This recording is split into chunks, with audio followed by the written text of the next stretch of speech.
Assalamualaikum warahmatullahi wabarakatuh. Sebelumnya perkenalkan nama saya Dia Salsabila dengan NPM 2114071055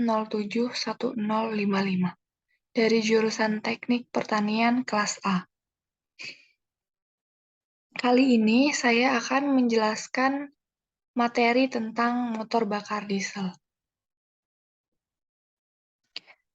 Nah, pembahasan yang akan saya bahas yaitu yang pertama, pengertian motor bakar diesel, cara kerja motor bakar diesel, prinsip kerja motor bakar diesel, komponen-komponen motor bakar diesel, macam-macam motor bakar diesel. Yang pertama yaitu pengertian motor bakar diesel. Motor bakar diesel biasa dinamakan juga dengan mesin diesel, yaitu motor bakar pembakaran dalam yang menggunakan panas kompresi untuk menciptakan penyalaan dan membakar bahan bakar yang telah diinjeksikan ke dalam ruang bakar. Mesin ini tidak menggunakan busi seperti mesin-mesin atau mesin gas. Mesin ini ditemukan pada tahun 1892 oleh Rudolf Diesel yang menerima paten pada 23 Februari 1893. Diesel menginginkan sebuah mesin untuk mampu digunakan dengan beragam macam bahan bakar, termasuk abu batu bara. Dia mempertunjukkannya pada Exposition Universelle atau Pemeran Dunia tahun 1900 dengan menggunakan minyak kacang, atau lihat biodiesel. Mesin ini penghabisan diperbaiki dan disempurnakan oleh Charles F. Kettering. Mesin diesel memiliki efisiensi termal terbaik dibandingkan dengan mesin pembakaran dalam maupun pembakaran luar lainnya, karena memiliki rasio kompresi yang sangat tinggi. Mesin diesel kecepatan rendah seperti pada mesin kapal mampu memiliki efisiensi termal semakin dari 50%. Mesin diesel dikembangkan dalam versi 2 tak dan 4 tak. Mesin ini awalnya digunakan sebagai pengganti mesin uap. Nah, sejak tahun 1910-an, mesin ini mulai digunakan untuk kapal dan kapal selam. Penghabisan didampingi lokomotif, truk, pembangkit listrik, dan alat berat lainnya. Nah, di tahun 1930-an, mesin diesel mulai digunakan untuk mobil. Nah, sejak masa itu, penggunaan mesin diesel terus meningkat dan menurut British Society of Motor Manufacture and Trades, 50% dari mobil baru yang terjual di Uni Eropa adalah mobil bermesin diesel, bahkan di Perancis mencapai 70%. Nah, yang kedua yaitu cara kerja motor bakar diesel. Ketika udara dikompresi, suhunya akan meningkat. Mesin diesel menggunakan sifat ini untuk babak pembakaran. Udara disedot ke dalam ruang bakar mesin diesel dan dikompresi oleh piston yang merapat jauh semakin tinggi dari rasio kompresi dari mesin bensin.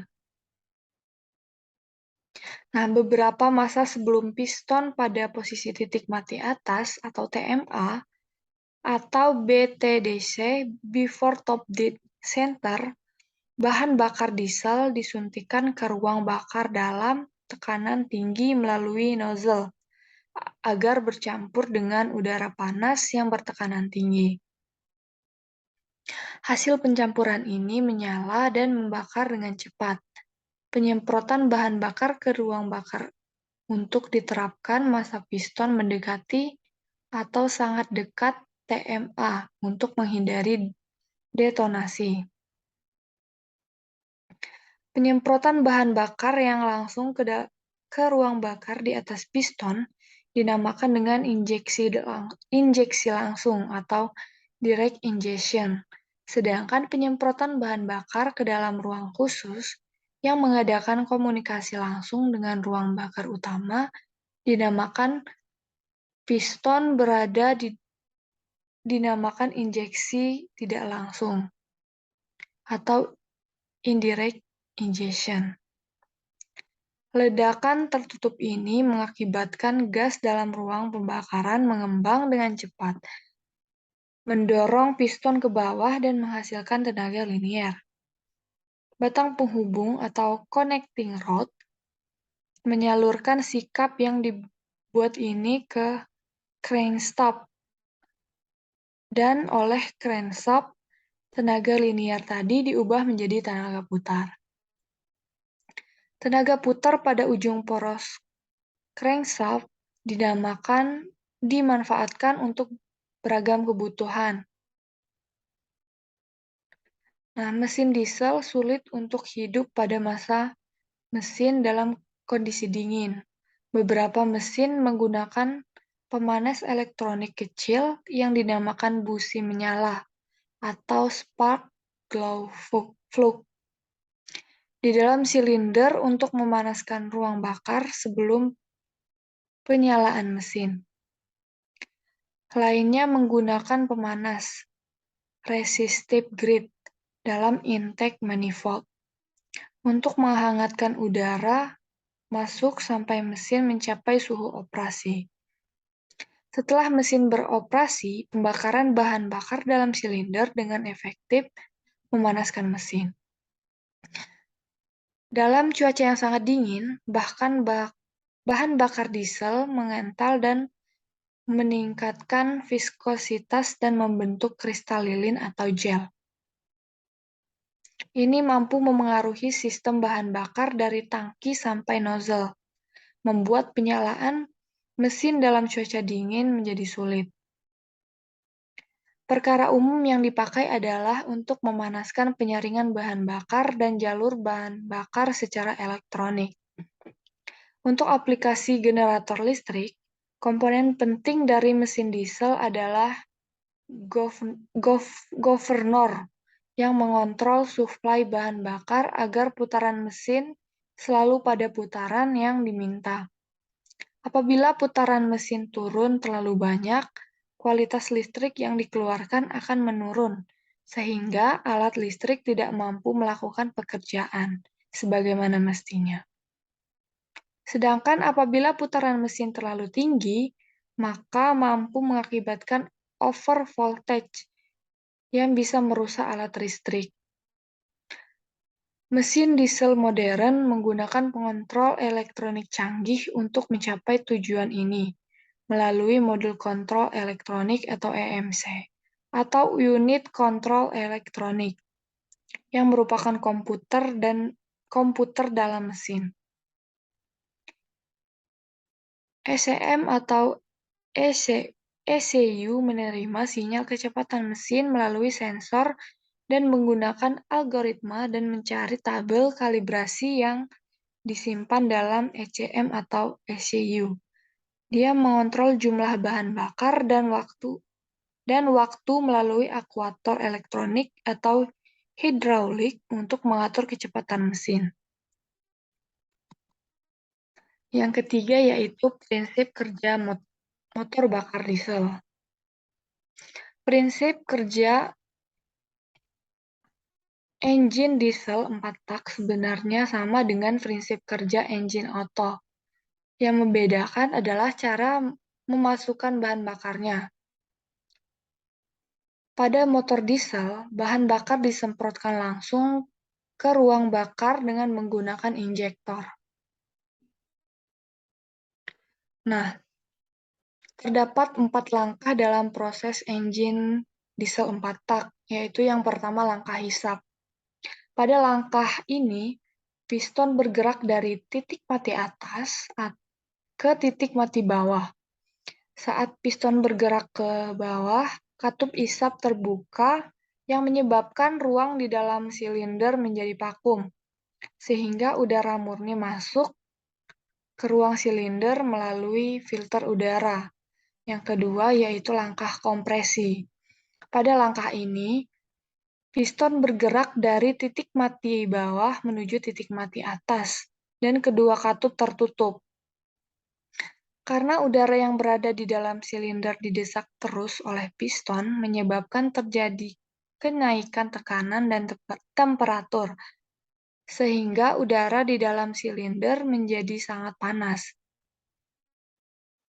Beberapa derajat sebelum piston mencapai titik mati atas, bahan bakar disemprotkan ke ruang bakar oleh injektor yang berbentuk kabut. Pada langkah kompresi udara yang bertekanan dan bertemperatur tinggi akan disemprotkan atau diinjeksikan oleh injektor, sehingga terjadilah pembakaran di ruang bakar mesin tersebut. Selanjutnya yaitu langkah usaha. Nah, pada langkah ini, kedua katup masih tertutup. Akibat semprotan bahan bakar di ruang bakar akan menyebabkan terjadinya ledakan pembakaran yang akan meningkatkan suhu dan tekanan di ruang bakar. Tekanan yang sangat besar tersebut akan mendorong piston ke bawah yang menyebabkan terjadi gaya aksial. Gaya aksial ini berubah dan diteruskan oleh poros engkol menjadi gaya radial atau gaya putar. Nah, langkah yang terakhir yaitu langkah buang. Pada langkah ini, gaya yang terjadi di flywheel akan menaikkan kembali piston dari titik mati bawah ke titik mati atas. Bersamaan itu, juga katup buang terbuka sehingga udara sisa pembakaran akan didorong keluar dari ruang silinder menuju exhaust manifold dan langsung menuju knalpot. Begitu seterusnya hingga terjadi siklus pergerakan piston yang tidak berhenti. Selanjutnya yaitu komponen-komponen mesin diesel. Komponen mesin diesel yang pertama yaitu silinder. Silinder adalah tempat di mana bahan bakar dibakar dan daya ditimbulkan. Bagian dalam silinder dibentuk dengan lapisan linier atau selongsong. Diameter dalam silinder disebut lubang atau bore. Yang kedua yaitu kepala silinder atau cylinder head. Menutup satu ujung silinder dan sering berisi katup tempat udara dan bahan bakar diisikan dan gas buang dikeluarkan. Komponen yang ketiga yaitu torak atau piston. Ujung lain dari ruang kerja silinder ditutup oleh torak yang meneruskan kepala poros daya yang ditimbulkan oleh pembakaran bahan bakar. Cincin torak atau piston ring yang dilumasi dengan minyak mesin menghasilkan seal rapat gas antara toraks dan lapisan silinder. Jarak perjalanan torak dari ujung silinder ke ujung yang lain disebut dengan langkah atau stroke. Komponen yang keempat yaitu batang engkol atau connecting rod. Satu ujung yang disebut ujung kecil dari batang engkol dipasang pada pena pergelangan atau pena torak yang terletak di dalam torak. Ujung besar mempunyai bantalan untuk pengengkol. Batang engkol mengubah dan meneruskan gerakan bolak-balik atau reciprocating dari torak menjadi putaran kontinu pena engkol selama langkah kerja dan sebaliknya selama langkah yang lain. Yang kelima yaitu poros engkol atau crankshaft. Poros engkol berputar di bawah aksi torak melalui engkol dan pena engkol yang terletak di antara pipi engkol atau crankwave dan meneruskan daya dari torak kepada poros yang digerakkan. Bagian dari poros engkol yang didukung oleh bantalan utama dan berputar di dalamnya disebut tap atau journal. Komponen yang keempat yaitu roda gila atau flywheel. Dengan berat yang cukup dikuncikan kepada poros engkol dan menyimpan energi kinetik selama langkah daya dan mengembalikan selama langkah yang lain. Roda gila membantu menstart mesin dan juga bertugas membuat putaran poros engkol seragam. Komponen yang keempat yaitu poros knock atau camshaft yang digerakkan oleh poros engkol, oleh penggerakan rantai atau oleh roda gigi pengatur waktu, mengoperasikan katup pemasukan dan katup buang melalui nok, pengikut nok, batang dorong, dan lengan ayun. Pegas katup berfungsi menutup katup.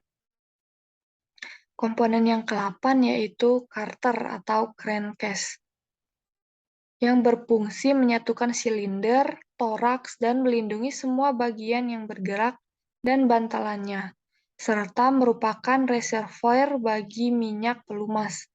Disebut sebuah blok silinder kalau lapisan silinder disisipkan di dalamnya. Bagian bawah dari karakter tersebut disebut plat landasan atau bedplat. Komponen yang ke-9 yaitu rock arm. Rock arm adalah salah satu bagian penting dari komponen mesin diesel yang posisinya berada di atas silinder head. Fungsi dari rocker arm ini adalah mengatur gerakan valve, kapan waktunya menutup dan kapan waktunya terbuka. Semuanya diatur oleh rock arm. Komponen yang ke-10 yaitu valve spring. Valve spring ini juga salah satu komponen penting dari sebuah mesin diesel. Ia berfungsi sebagai penghubung antara rocker arm dan valve. Nah, komponen yang ke-11 yaitu valve. Valve atau klep. Mesin diesel tidak akan menyala jika tidak ada valve. Fungsi dari valve ini adalah mengatur udara masuk dan keluar serta sebagai penutup lubang saat terjadi kompresi. Komponen yang ke-12 yaitu engine block. Engine block terbuat dari logam campuran yang tahan panas. Ia sebagai dinding dari sebuah silinder. Komponen yang ke-13 yaitu ring piston.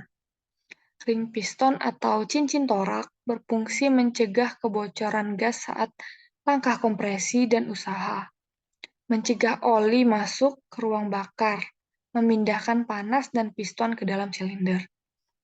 Nah, komponen yang ke-14 yaitu piston fin fungsi, yaitu menghubungkan piston dengan connecting rod melalui lubang bushing. Nah, komponen yang terakhir yaitu bearing fungsi, mencegah keausan dan mengurangi gesekan pada poros engkol atau crankshaft. Selanjutnya yaitu macam-macam motor bakar diesel. Nah, ada 3 tipe mesin diesel yang saat ini digunakan pada mesin mobil, yaitu yang pertama direct injection diesel atau IDI. Mesin diesel indirect injection sudah banyak digunakan pada mesin mobil diesel dengan kapasitas rendah di bawah 3000 cc, seperti truk kecil, mobil SUV, ataupun mobil niaga sedang. Ciri-ciri mesin ini adalah ada 2 ruang pembakaran. Ruang pembakaran yang pertama adalah main combustion chamber yang terletak di antara piston, dan yang kedua adalah free combustion chamber yang letaknya ada di dalam ruang bakar. Keduanya saling terhubung oleh sebuah channel. Pembakaran terjadi di dalam free combustion chamber karena di dalamnya terdapat injektor. Setelah pembakaran terjadi, barulah gas akan dibakar di dalam main combustion chamber yang terletak di atas piston. Namun, mesin diesel jenis tipe ini sudah tidak digunakan lagi pada mesin diesel produksi terbaru karena efisiensi dan emisi tidak terlalu baik.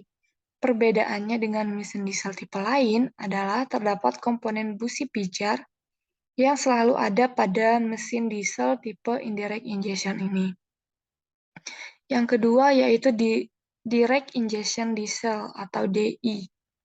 Mesin diesel tipe direct injection bisa dikatakan lebih baik dari tipe indirect injection diesel karena desainnya lebih praktis. Hanya memiliki satu ruang bakar di atas piston yang terletak di cekungan di atas piston. Mesin diesel tipe ini tidak membutuhkan busi pijar dan injektor akan langsung dimasukkan ke bagian dalam ruang bakar melalui kepala silinder bagian atas. Apabila dibandingkan dengan tipe sebelumnya, mesin diesel direct injection memiliki tenaga yang jauh lebih baik dan lebih efisien serta emisi yang lebih terjaga. Perbedaannya dengan mesin diesel tipe lain adalah lokasi injektor yang terletak di pusat kepala silinder. Pada umumnya, mobil seperti truk tronton atau bus sudah menggunakan mesin diesel direct injection ini. Yang ketiga yaitu Common Rail Direct Injection atau CRDI. Mesin diesel tipe Common Rail Direct Injection ini adalah teknologi terbaru yang sudah mulai digunakan oleh mobil SUV keluaran terbaru. Biasanya ditandai dengan stiker label CRDI atau VCDI yang tertempel. Berbeda dengan kedua tipe yang sudah disebutkan di atas, sistem kerja CRDI mirip dengan sistem EFI pada mobil bensin, menggunakan teknologi dengan basis komputer untuk menentukan volume solar dari injektor. Mirip dengan direct injection, mesin CRDI menggunakan satu ruang bakar dengan injektor yang letaknya tepat di atas piston. Mesin diesel tipe ini menggunakan busi pijar. Perbedaannya dengan mesin diesel tipe lain adalah terdapat komponen full rail yang merupakan sebuah pipa besi dan terhubung ke semua injektor. Full rail terletak berada di dekat injektor. Mobil diesel keluaran terbaru sudah menggunakan teknologi yang satu ini karena memiliki banyak kelebihan seperti bahan bakar yang sangat ekonomis, tenaga besar, dan emisi lulus Euro. Nah, sekian yang dapat saya sampaikan. Lebih dan kurangnya saya mohon maaf. Wassalamualaikum warahmatullahi wabarakatuh.